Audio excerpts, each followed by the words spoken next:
Welcome to the Why on Earth Community Podcast. I'm your host, Aaron William Perry, and today we're visiting with Ken LaRoe, the founder and chairman of Climate First Bank. Hi, Ken. How you doing? Excellent. And you? Doing great, and so excited to chat with you today, especially given the amazing work and impact you and your colleagues are having with Climate First Bank. It's just an extraordinary story. It's really been a journey, and I must say a fulfilling journey, and a bucket list dream come true that I didn't really know I had in my bucket. Oh, wonderful. Yeah, that's great. Ken LaRoe is an award-winning sustainability professional and internationally recognized leader in the field of ethical banking who has dedicated his life to environmental activism and building businesses. After successfully launching, scaling, and exiting two banks in Central Florida, Ken opened Climate First Bank on June 1st, 2021, the world's first FDIC-insured digital community bank founded to combat the climate crisis. In just 3 years, Climate First Bank has grown to over $700 million in assets, has provided access to solar power to more than 2,000 households, and has raised around $80 million in capital, making it one of the fastest growing banks in the United States. Ken also personally lives out his bank's mission of environmental sustainability. As a committed environmentalist, he served as the chairman of Preserve Lake, a political action committee that passed a bond referendum for $36 million to purchase public land. He later served the Lake County Commission as chairman of the Public Lands Acquisition Advisory Committee and was a founding member of the North American chapter of the Global Alliance for Banking on Values, which I'm really excited to talk about.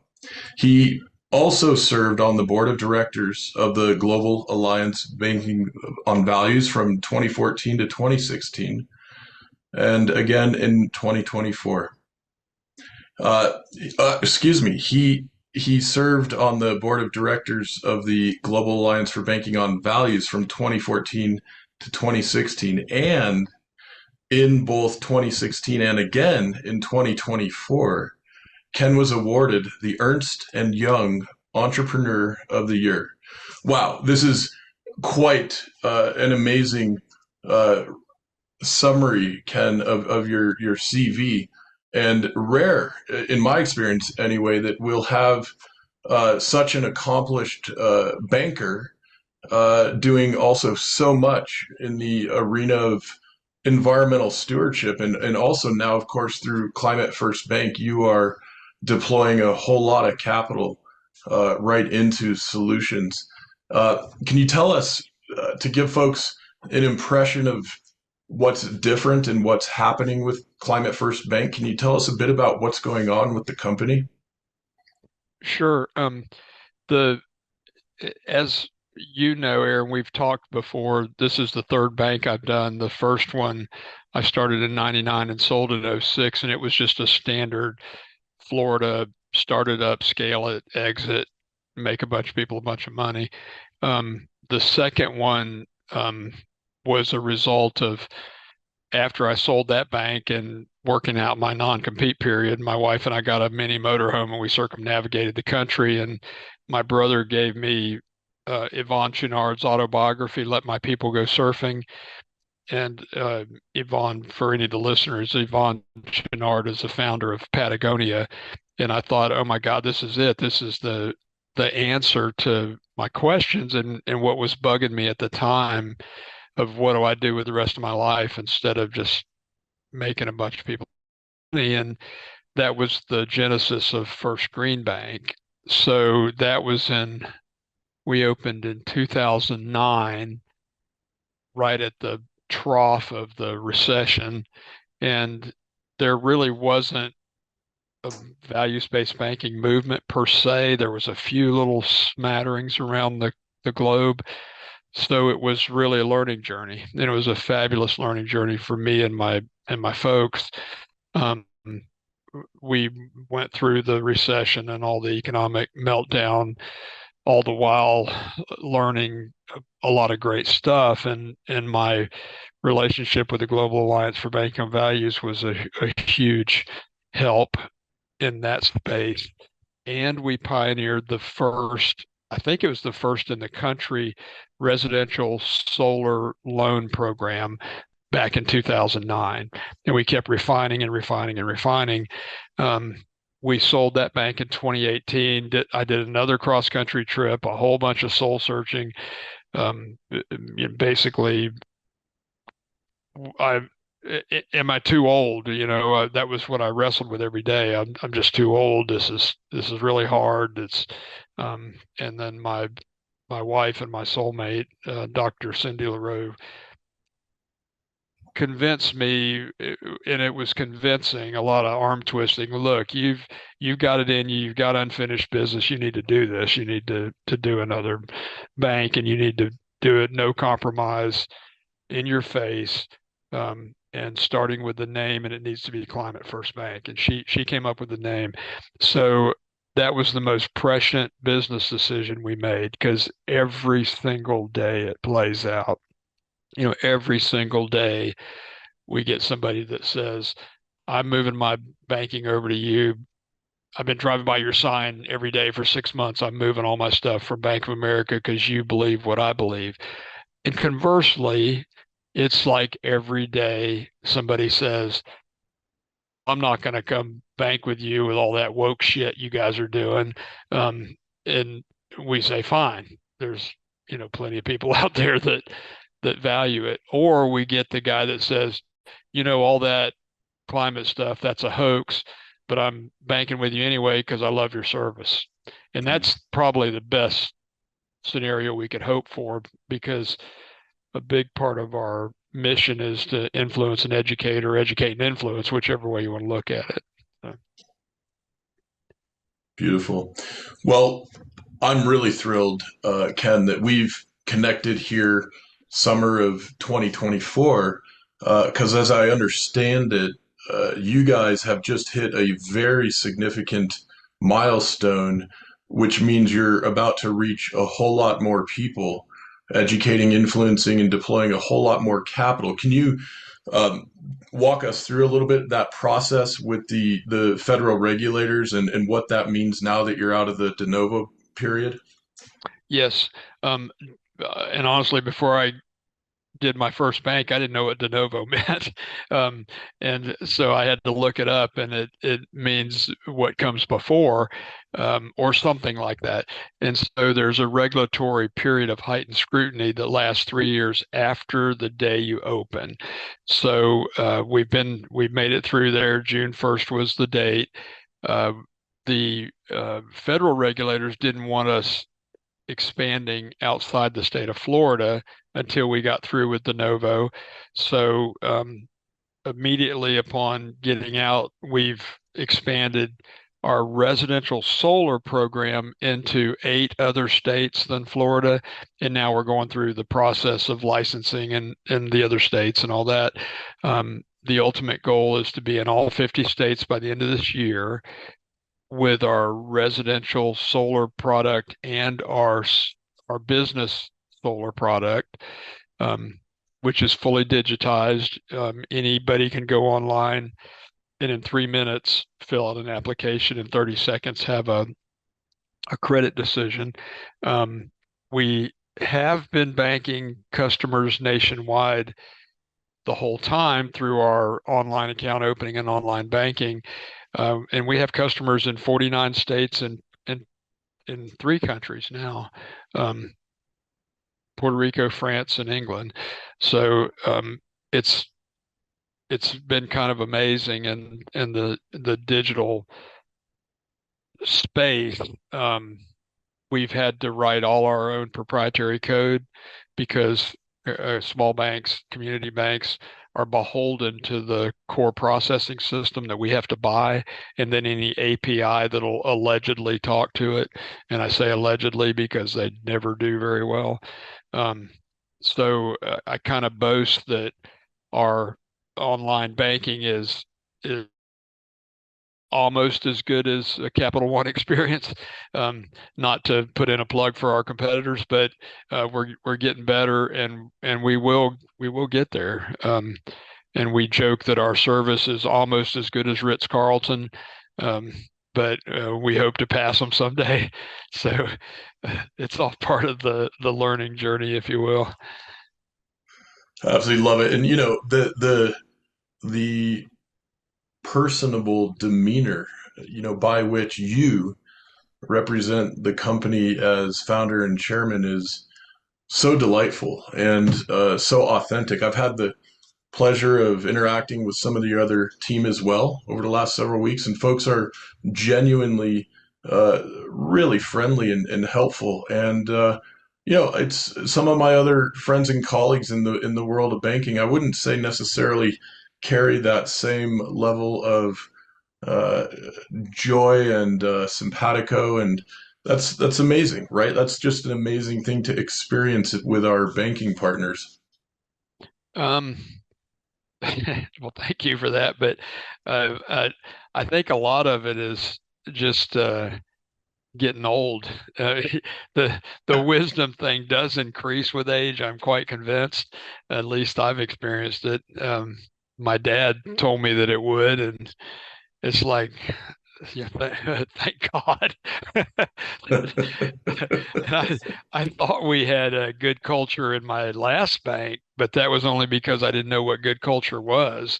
And this bank has defined good culture. Oh my gosh, I think you hit the nail on the head. You said you've had exchanges with some of my coworkers, and they're amazing.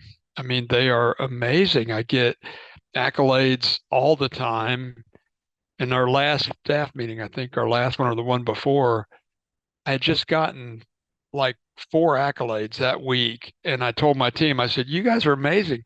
We haven't even done formal customer service training in this bank, yet you all get it somewhat somehow intuitively. And they really, really do. And when we screw up, it's just like everybody owns it. They don't it's just amazing. And I don't know entirely what has caused it. It's um, a lot of my same team that was with me with the last bank has rejoined. Um, is it the 30-year overnight sensation or the three times the charm or what? Um, but I know a lot of it is the values proposition. Um, Almost every new person that has joined us has stated in the interview that the reason they're there is because of our values proposition. Oh, it's so exciting.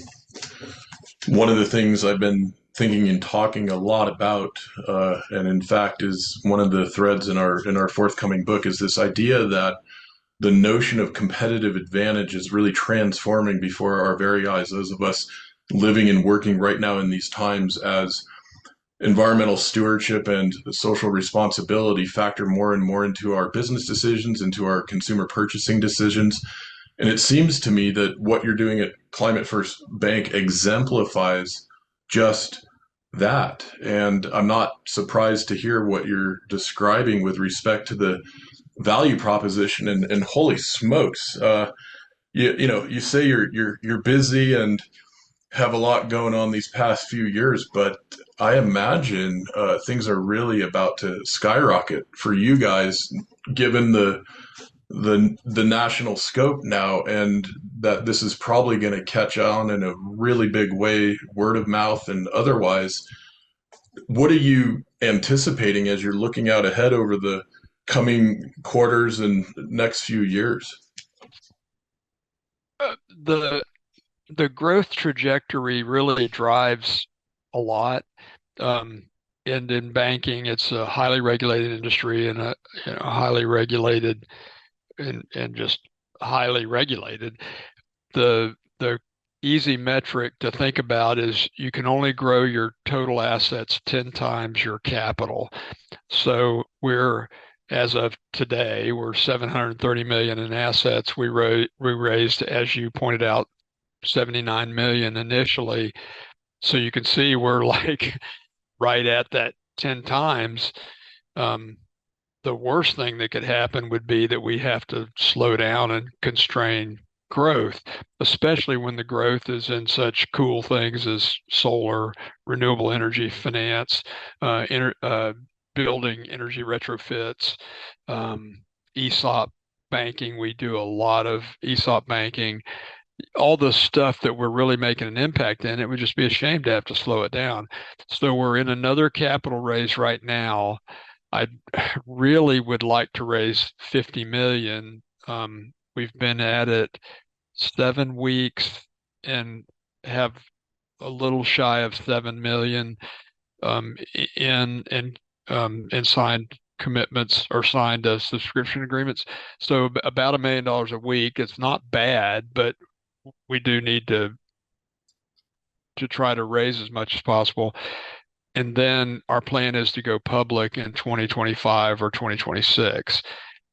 That's a multifaceted logic stream behind that, not the least of which is the ability to raise more capital, because it's all a capital driven thing. But if we are publicly traded, it would give us a larger platform or larger bully pulpit, if you will. Size is a big, big important factor.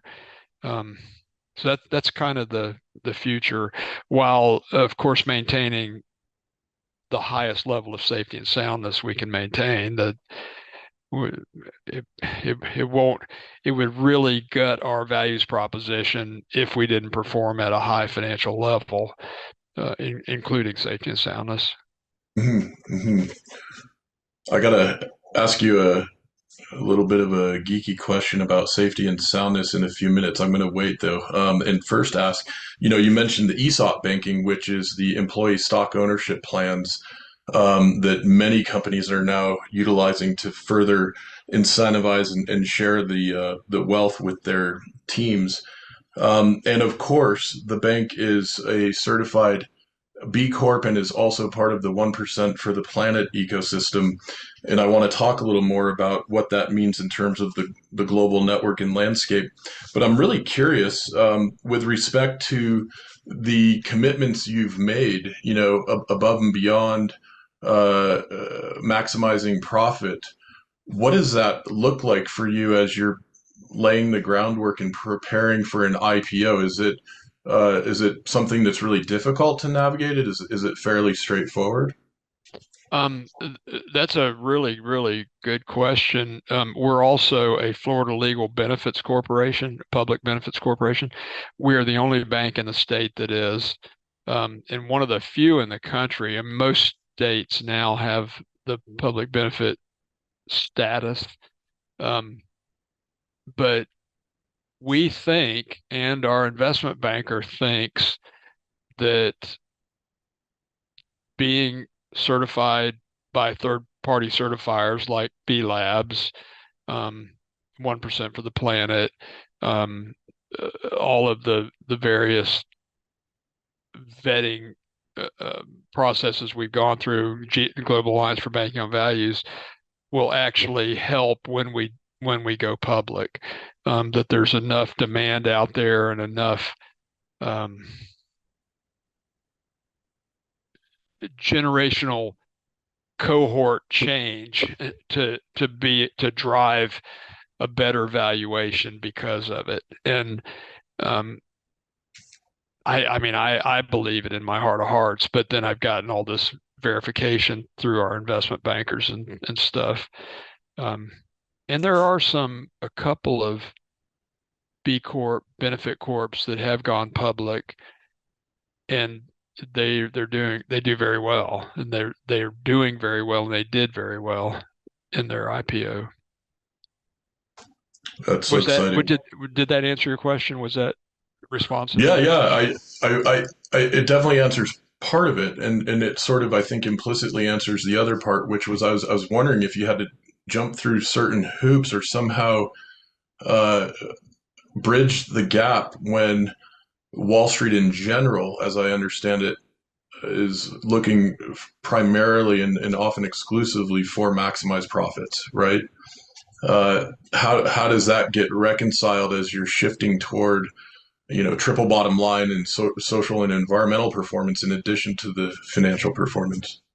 Well, I think the solution to that or the answer to that is we believe that we don't have to sacrifice financial performance to do good. And I personally am not, that's not acceptable to me personally. Um, I know almost all of our shareholders, we have 580 something shareholders. They are friends and family. If they weren't friends when they invested, they frequently become friends.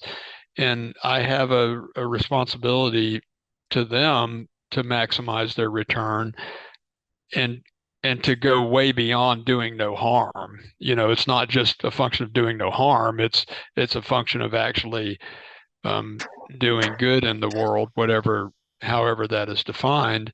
Um, and I believe that if we don't put financial performance on the board that's highest in class, that it diminishes everything, right? I mean, it diminishes. People can take shots at you then. Um, and if you look back at the Milton Friedman mentality of shareholder primacy, I mean, I always used to think, well, he's just a bad guy. He's wrong-headed. He was a bad guy. It's all wrong. But the more I think about it, maybe that's not the case. At the time he was postulating that thesis, which became the Chicago School and all that. I mean, it was a period of of unprecedented natural resources, a period of I mean, there was no labor shortage, right?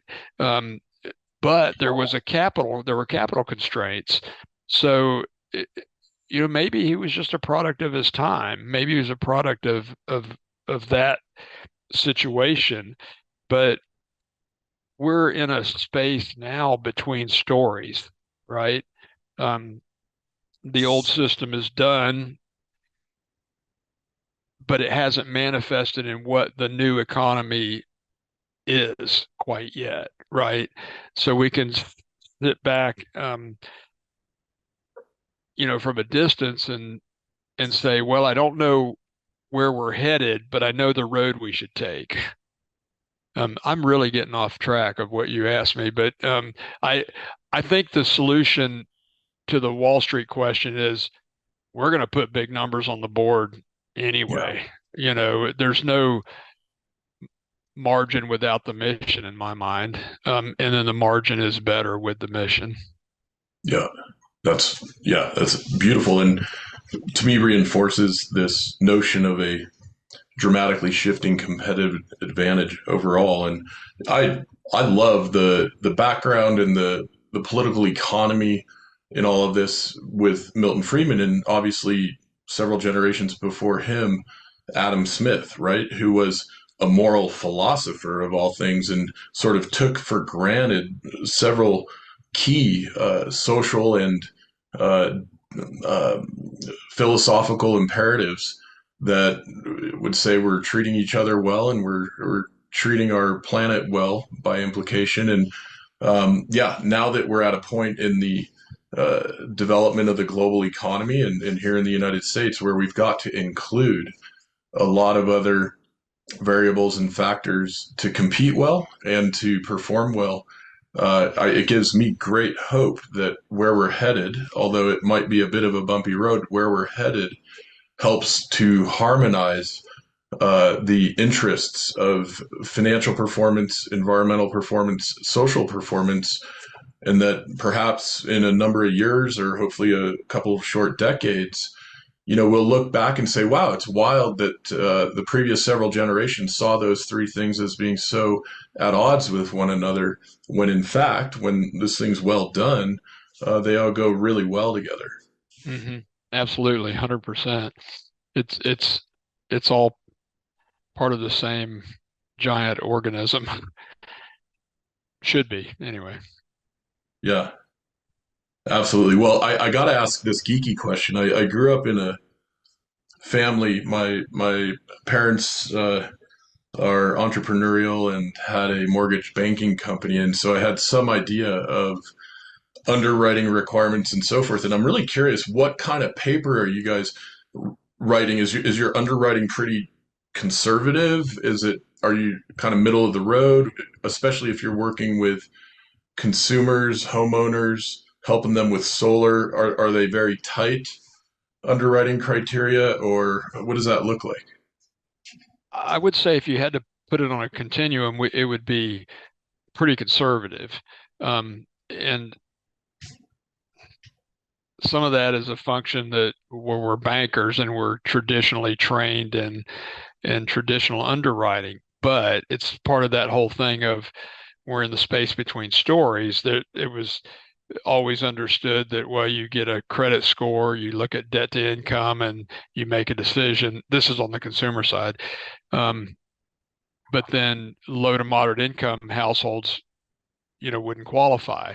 And so therefore it locks out just a huge section of the population from even being able to get ahead. Um, and I mean, again, as part of our learning journey, we've started to learn through the help of some dear friends like Martin Eakes at Self Help Credit Union or Kat Taylor at Beneficial State Bank that there are other metrics, there are other ways to look at things and still have prudent and sound underwriting. Um, and so we are working on that diligently now. We kind of joke amongst ourselves that we do solar for the middle class really, really well. If Hmm. you're middle to upper income, we got you, and that's the easy underwriting. We don't do solar for low to moderate income well at all, and that's the demographic that needs it the most. Um, the Inflation Reduction Act and the Greenhouse Gas Reduction Fund should go a long way to solving that, and we hope to be part of that. Um, but it's such things as we'll get an application that'll have very good credit scores with the three traditional credit rating agencies, and then a completely wonky debt to income ratio. Like it wouldn't work. It just defies the laws of physics. Well, how could somebody have an 800 credit score but have a 90% debt to income? They couldn't survive financially. Well, what it is and then you look at their surname and it's Latin or it's Middle Eastern or whatever, and you go, wait a minute, something's going on here. There's a it's thematic. It's a iterative. It's it's Latin surname, it's Latin surname, it's Latin surname. What's going on? Well, one thing, a lot of immigrants, first generation immigrants, don't trust the government. They don't trust banks. They've got a W-2 income somewhere, but then they got a side hustle, and they're not putting that side hustle on that application. They they may be paying taxes on it or whatever, but they're not putting it down on that application because they don't trust the banks. They don't have an 80% debt to income ratio. It's really 30% or whatever. Um, and the default rate in the low to moderate income community is very, very low. And historically, it was always thought to be very, very high. So, gosh, I'm getting off on a tangent again, but and I geek out on this stuff. So, we have very, very, very good credit quality, and we have at all of my banks. And I think that's a function of being fastidious and um, having systems and policies and procedures in place and following them and all of that. Just boring blocking and tackling, business stuff. But we're not so hidebound that we won't look at what it takes to accomplish our objectives from a mission perspective either. Yeah, it's so interesting. I want to ask one other sort of geeky question, and then we can move on to some other maybe more exciting topics, but I'm curious, do you guys hold on to all of the loans you originate, or do you move some of them to the secondary markets? What does that look like for you guys? Um, we do residential lending, and it's pretty much plain vanilla residential. We do portfolio some of those, but we also sell some of those in the secondary market. In the solar space, there's a gigantic, it's kind of constrained right now, but a gigantic secondary market that the fintechs have been selling those loans into for a number of years now. Um, but we were always told it takes tranches of at least 100 million.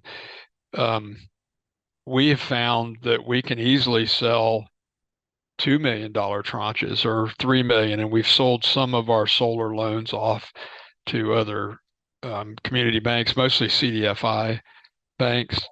Um, so the answer is yes, we do sell some off. We do participate some larger loans and participate out and participate in, but the vast majority we keep on the portfolio.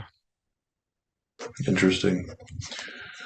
And maybe as a way to transition toward some of the emerging indicators around this new economy that we're moving toward, uh, how do you foresee uh, climate related and specifically carbon market related signals playing into your solar lending in the coming years? Is that something you're starting to anticipate? Trying to anticipate, as you know, the carbon markets in the US just hasn't become what it should be. Um, and especially when you look at it in the context of the rest of the world, especially Europe. Um, I mean, we're staying on top of it, and we really hope it happens, but there's nothing at this point that it plays into our strategy, Yeah, yeah, if you will. yeah. That makes sense to me.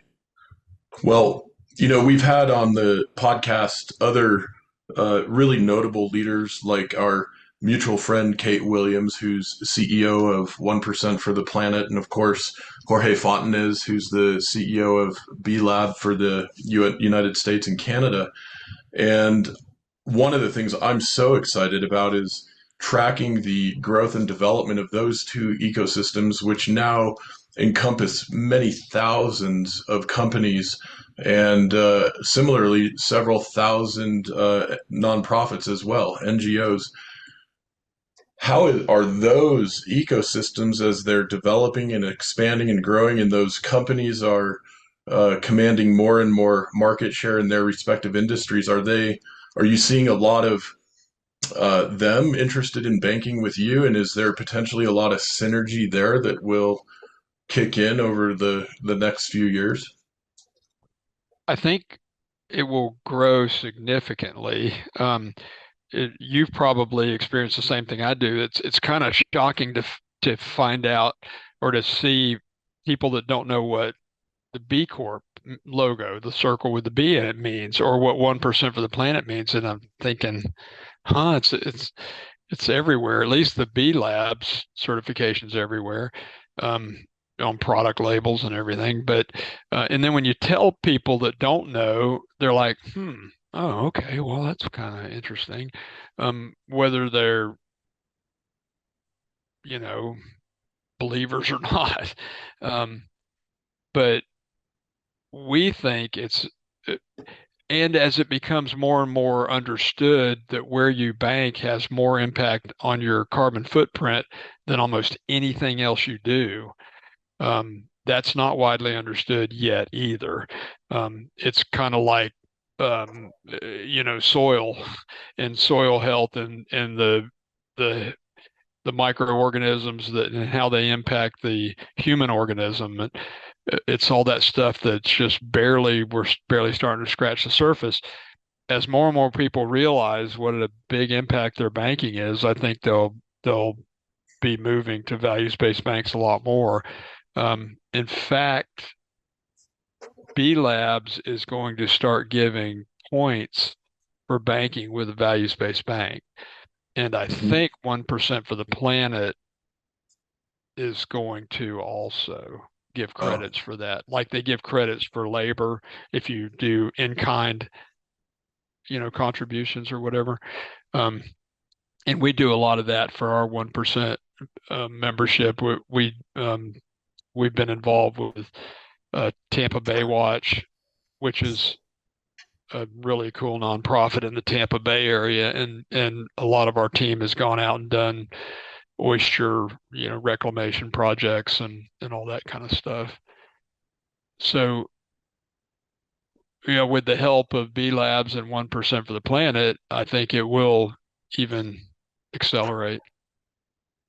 yeah. It's so exciting to think about these positive feedback loops. I think those of us who have been looking at these systemic risks and what many refer to as the poly crisis, I can identify a whole bunch of negative feedback loops. And what excites me, really almost beyond words, is the emergence of these positive feedback loops. And this work you're doing as a leader in the values based banking arena is so tremendous. And I'm hoping, can you explain for us what the Global Alliance for Banking on Values is and does? And it seems like to me that's one of the things more and more of us ought to be aware of. Well, it certainly is a shining light, that's for sure.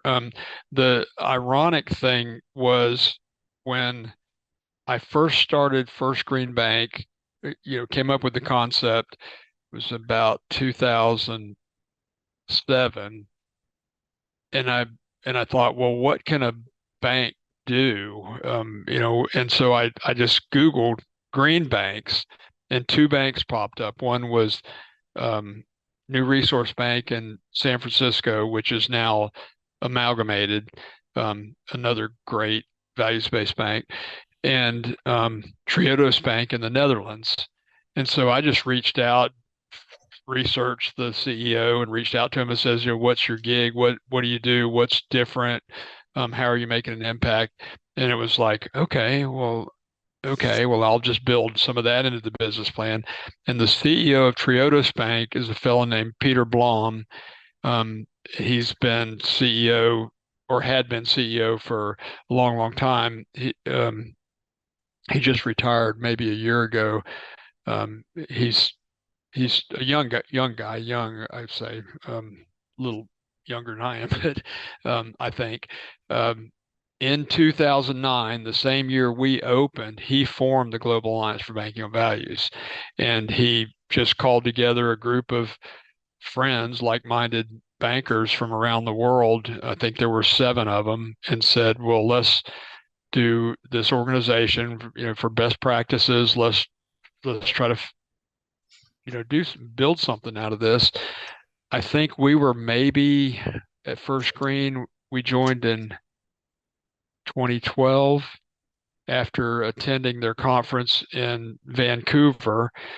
And I think we may have been the 22nd member bank at that time. Now I think there's 74 banks worldwide. Um, I'm going through the map in my head of the globe. I think we're on every continent, well, except Antarctica. But amazing financial institutions doing amazing things. Um, Unfortunately, most of them are in the social space, the S part of ESG, and financial inclusion and poverty alleviation and that sort of thing. But I think to the financial institution, they want to do more environmental. And we've gotten a lot of inquiry and, can you help us? What are you doing? All that sort of thing. Um, I'm still not sure I answered the question, but it's a group of financial institutions around the world. I don't remember who the largest is at this point. We pale in comparison to a, a Wells or a Chase or a B of A in size. Um, cumulatively we have pretty good size and uh, pretty big dollar assets and a lot of coworkers worldwide. But our impact is far greater than any of the too big to fail. I think the biggest institution is probably Van City Credit Union. They may be 18, 20 billion in assets. I'm not sure. Hmm, interesting.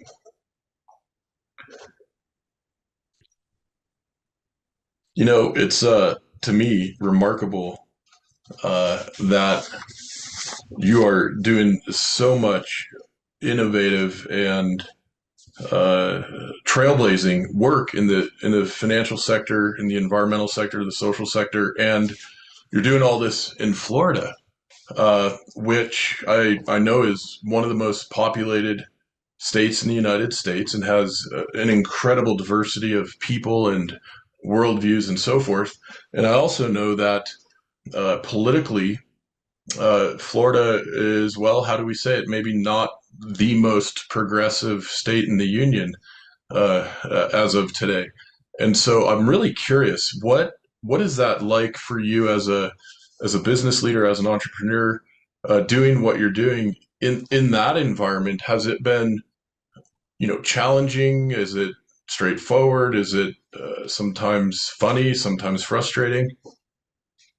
Um, er, um, my my friend Kat Taylor at Beneficial State Bank said, "Well, Ken, you're just a, a missionary in the jungle. You're doing the good work." It's like, okay, well, as long as you keep telling me that, maybe you'll convince me someday. But um, it's it's a challenge. It's I mean, a lot of times I sit back and go, this is ridiculous. But um, I don't know. I've had this dream that people come into Florida and go, oh my gosh, look at all the solar on the rooftops. I wonder how that happened, and say, well, there's this really cool bank that financed it all ethically and morally, unlike all the fintechs that are very predacious, slimy operators. I could name them, but I won't. But the laws are extremely regressive. They're extremely um, unconstitutional. They're extremely not capitalist. I mean, I don't. I just can't explain how ridiculous it is here. Um, but we just keep plowing ahead. They passed the anti-ESG bill last year, House Bill 3, that prevents a bank or financial institution from discriminating against any person defined as the Citizens United, corporation as a for political, ideological, they give a laundry list. So, it's like I said, it's unconstitutional. Like the "Don't Say Gay" bill is unconstitutional, and they'll get, over time, it'll get chipped away. They'll get defeated in courts of law all over the place, as long as we have any faith in the judicial system. That's another whole topic, I think. Yeah, As yeah, long we as it could doesn't probably get to the U.S. Supreme Court, put it that way. we could have a long conversation about that, I'm sure. Ken, let me remind our audience this is the Why on Earth Community Podcast. I'm your host, Aaron William Perry. Today, we're visiting with Ken LaRoe, the founder and chairman of Climate First Bank. You can find Climate First Bank on the web at climatefirstbank.com. You can connect with Ken on LinkedIn, and we'll have the link for that in our show notes. You can also connect to the bank on LinkedIn. It's climate first bank. And the bank's also on Facebook and Instagram at Climate First Bank, as it is on YouTube. So lots of different ways to connect in with the bank. Highly encourage our audience to check out Bank and do some banking there with your personal banking, your business banking. If you have a business and if you're at a company or organization, encourage your leadership to look at Climate First Bank as a banking partner for the organization. And speaking of partners, I want to be sure to thank some of our wonderful partners, which includes Chelsea Green Publishing, Patagonia, Edaphic Solutions, Josephine Porter Institute, Waylay Waters, Profitable Purpose Consulting, Earth Coast Productions, and Soilworks. And of course, a huge thanks to our growing global network of ambassadors and folks who contribute to the Y on Earth community on a monthly basis. And if you haven't yet signed up for a monthly donation and you'd like to, you can go to yonearth.org, click on the support page, set that up at any level that works well for you. You can also go to our Patreon page, and there you'll see some additional goodies and benefits when you sign up.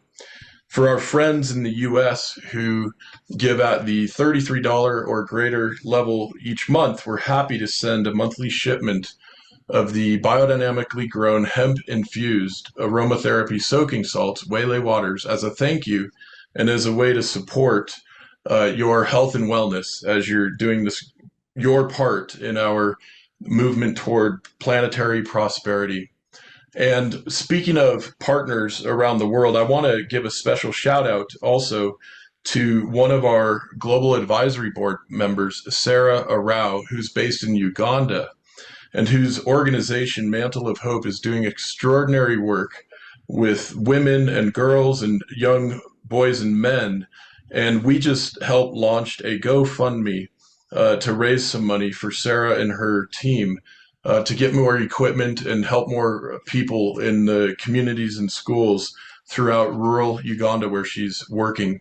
You'll find info on our blog page at yonearth.org. You'll see a wonderful video about this. And if you go to GoFundMe, you'll find Mantle of Hope under the Empower Ugandan Women keyword search. Of course, huge thanks to Climate First Bank for all you guys are doing, Ken. And we're thrilled to help spread the word and want to encourage folks to check it out. Check out Climate First Bank and think about moving your money, moving your banking, moving your loan needs over to Ken and his team to help with these positive feedback loops that we're talking about. And Ken, picking up on this thread of some of the dynamics you're experiencing in Florida and reflecting on, many of our international partners with the work that we're doing through the Y on Earth community. The United Nations is engaged in so many great initiatives worldwide and collaborating with so many wonderful nonprofits and other organizations. And of course, here in the United States, there are a lot of folks who have some real misconceptions about what the United Nations is up to. But what I wanted, which basically our nation helped to create, I wanted to ask you specifically about one of the UN initiatives that you're connected to, which is the UNEP Finance Initiative, the United Nations Environment Program Finance Initiative. Can you explain to us what that is and how that's relevant for Climate First Bank and what you're doing lending here in this domestic context? Well, the we were actually involved with our last bank was when it kind of got started, and I'd say it was fits and starts. It never really got terribly launched, but I think now it kind of goes back to your question on the carbon markets thing and the carbon trading. Um, it's starting to get traction. The Net Zero Banking Alliance, they're getting commitments, especially from the large banks to reduce their carbon footprint, which is a very complicated thing to do. Um, as you as you know, the scope one, two, and three emissions and how you measure it, how you actually impact it, is it's maybe a little bit it's maybe pretty straightforward for a manufacturing company or an operating company, but for a bank, it's really really difficult with thousands and tens of thousands of customers and different businesses, and how do you collect the data and all of that. So a lot of our involvement is from that perspective of we we want to do as good as we can do, but it's being able to quantify that through data. And thank goodness there's an initiative like that, and thank goodness there's the United Nations that um, can impact and draw in companies from all across the world, um, to where we can maybe piggyback is the right word onto it.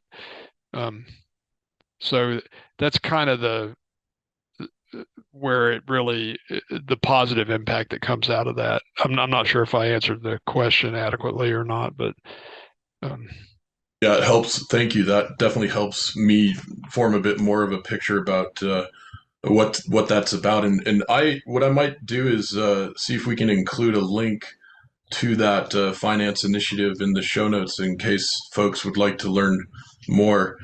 You and your team, Ken, provided me your 2023 impact report summary before our discussion today, and I was struck to see that already you guys, again, you're only 3 years into this with Climate First Bank. You've already originated over $150 million in loans for mission-driven projects and companies. You're working with a regenerative farm in Georgia.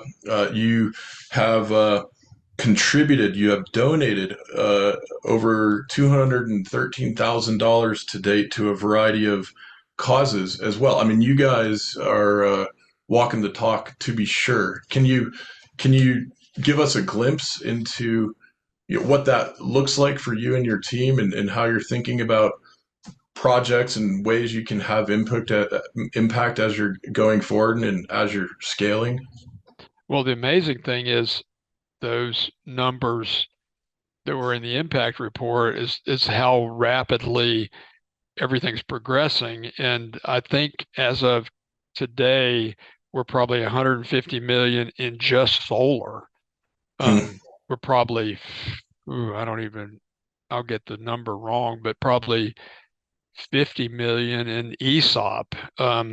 We're, it's 10 million here, 10 million there, 10, 20 million in, um,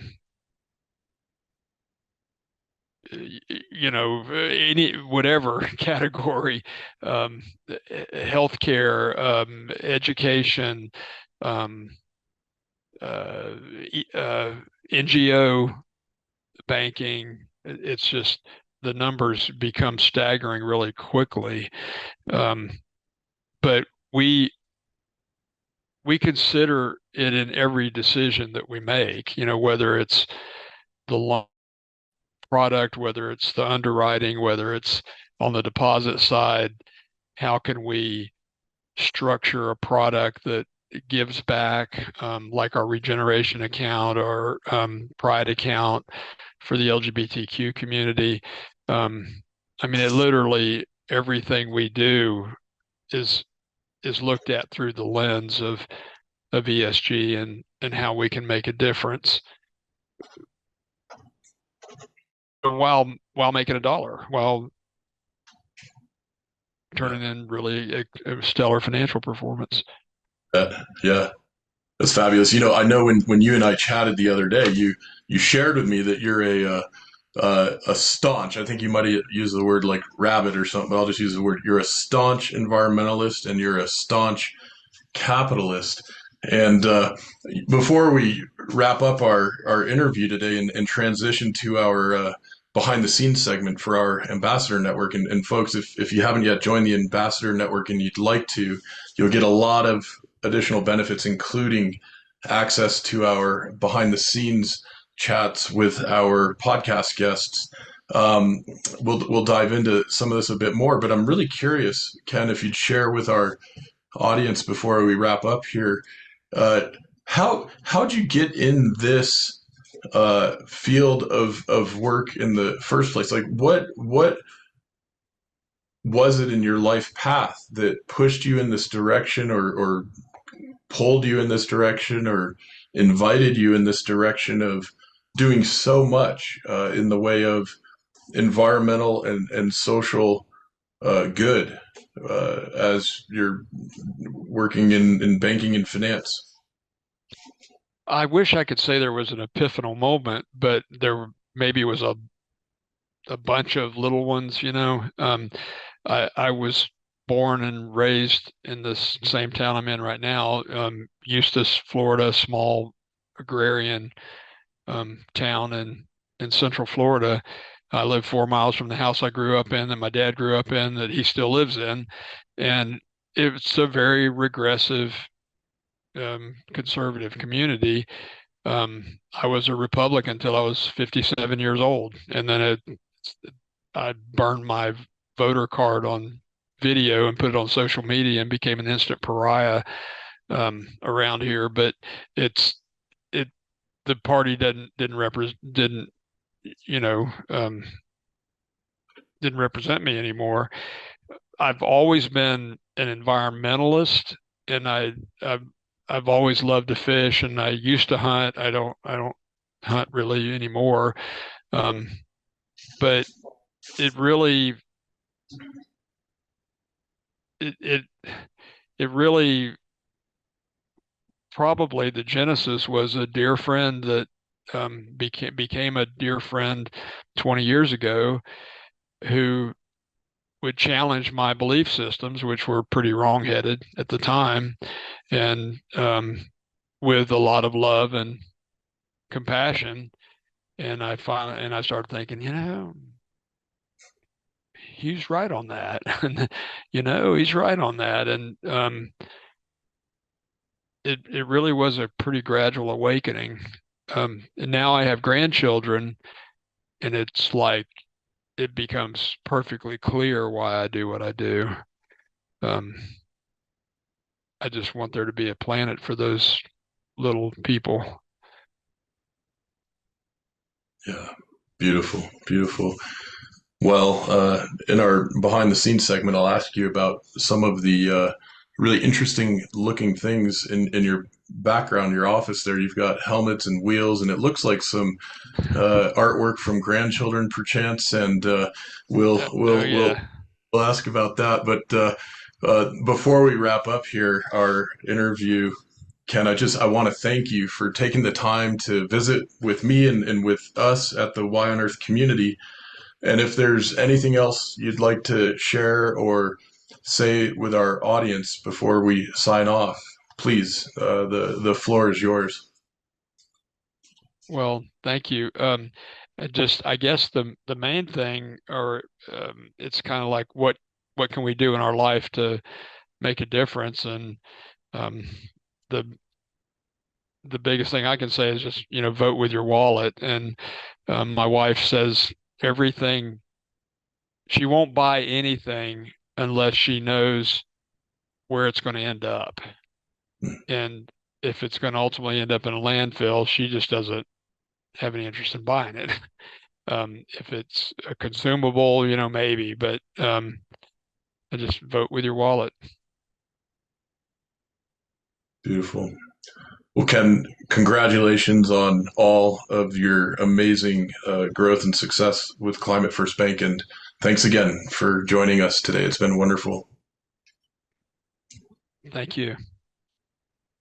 The Y on Earth Community Stewardship and Sustainability podcast series is hosted by Aaron William Perry, author, thought leader, and executive consultant.